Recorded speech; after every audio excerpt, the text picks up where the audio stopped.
Sigh. Here I am again. Nothing good to really say. I've been thinking of how love just slipped out of my hands. The many deaths I've experienced, the horrors of waking up wishing I had it all different. I can't escape my mistakes. I can't make them better or even look like I'm learning from them. I'm just stuck, but of what I don't know.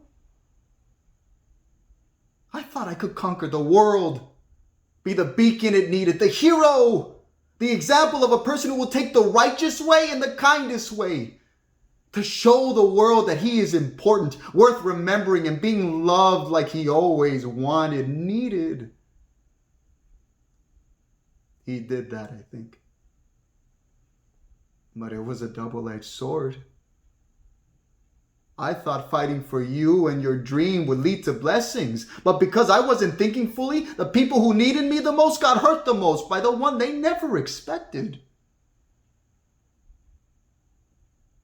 You aren't who you say you are. You're not even who you think you are. Those Peters died by you, by others, by the world, or just because he was alone. I died when I was left alone, standing and waiting for my dream mother to come back for me. She did, but it felt like an afterthought. Not important to hurry, just enough to keep hungry. The other when my father left, a man corrupted by his own greed and vengeance against the world that never wronged him, but he needed it to burn, and because of that, the innocent one suffered more for his lack of care and responsibility. The next, his true mother, wanting to reject the truth of being a backyard hoodlum who either wasn't what she wanted, reminded her too much of him, or just was in the way. But that was enough to disillusion him on what love was. The following years would be this confused kid trying to fight for something pure and good, but as much as he was the right example, he was the wrong poster child. He cannot represent what it is to be Christ-like or what it is to be lifelike. Just empty promises that fueled him to nowhere. A boy so lost. He created a world that he could feel sane living in. One where fairy tales and goodness were rewarded, but eventually that make-believe world was just that. Make-believe. Love would come his way. It would hit and inspire harder than the rest, to work and fight with all his might to find home, a place where he belonged. But even a pure emotion as love could not sustain life for this battered boy. The wear and tear will rip the boy apart from the inside, slowly, methodically.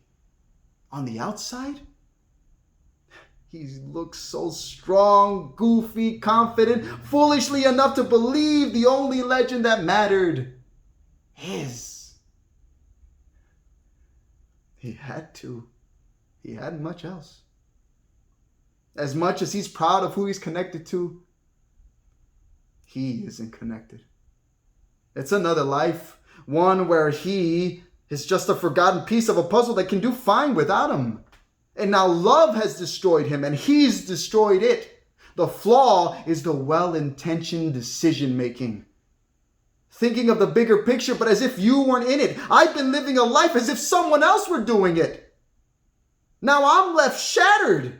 And instead of making things better, realizing what has happened, or even learning from mistakes, I fall right into them, knowingly. Thinking the answer lies in the darkness. But there is no answer. Only pain. Because you are no man, no contributing factor to life. You are a reckoning for all who dare open Pandora's box to find that the beauty you see on the outside is like a siren song leading you to damnation. You've become an afterthought, riding coattails of someone who is not giving you your importance or value, but who does acknowledge them. Again, only as an audience.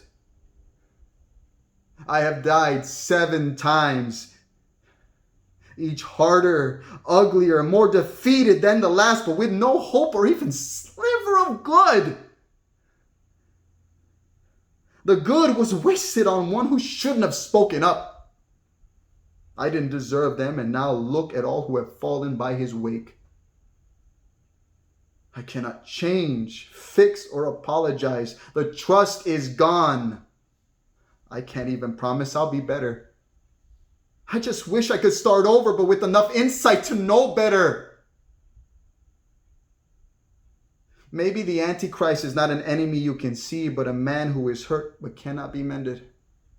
The charismatic, hopeless romantic who, like La Llorona, pines for her lost children, but she killed them. So that's what she deserves.